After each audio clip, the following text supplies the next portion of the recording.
everyone, my name is Morgan Bushy. This is take 57 of recording this video. I am not a very great teacher, but that is why I am in college, to learn. And that is what this whole class is about. So this week I based my learning off of the question, how do I view those that I teach? So the first question that I came up with is, how can I know my students are retaining what I am teaching? Sister Educaiton first posted the veiw learning model. The learning model is so important to learning because it has first prepare to teach, and also prepare to learn.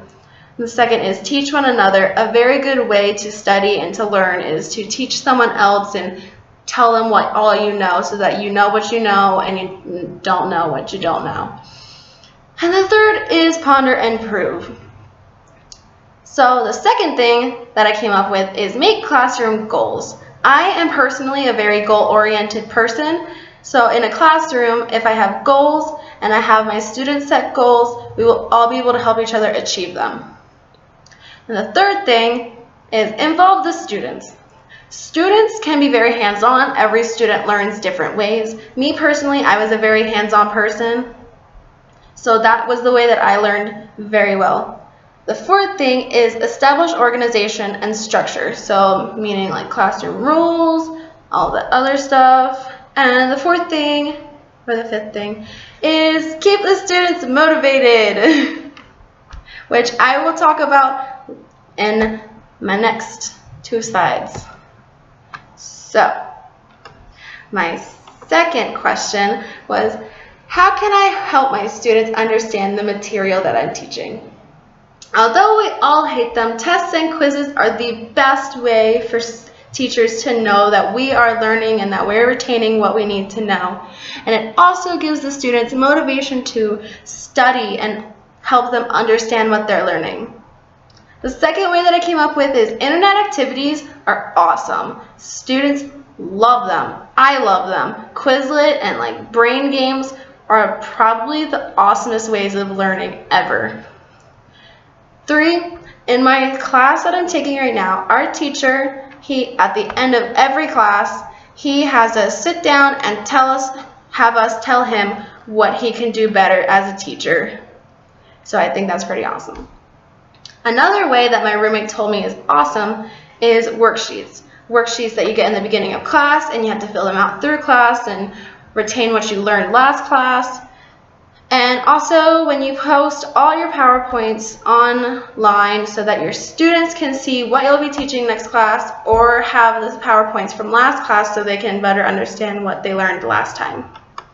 And my last question, as I said I would talk about, is how can I better motivate my students?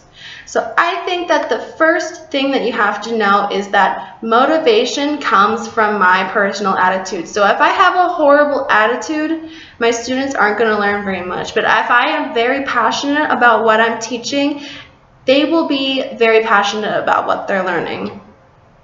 You also need to find out about what is very passionate about what your students are passionate about.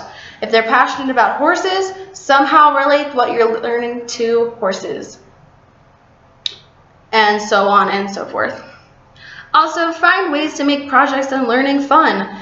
Like when you were younger and you were learning how to spell words, you would play Sparkle. Those were such fun games and such easy ways to learn. Also, another thing that I've learned is if you know the teacher doesn't care if you pass or fail, then you won't care. So you need to always be spot on and always be super motivating to your students and tell them that you care about them and you care about what they're learning and you care about their future. And the last thing that I think is super important is you need to offer help, and you need to offer ways that they can better understand things, that they can better their life, they can better for their future. I think that if you are so passionate about your students, that they will be passionate about the things that they're learning, and that they will be able to do better things and become better things, and that they can help the world be a little better. So thanks for listening to my PowerPoint. No, it wasn't awesome, but I'm getting a lot better. This was the 50th try. Thanks.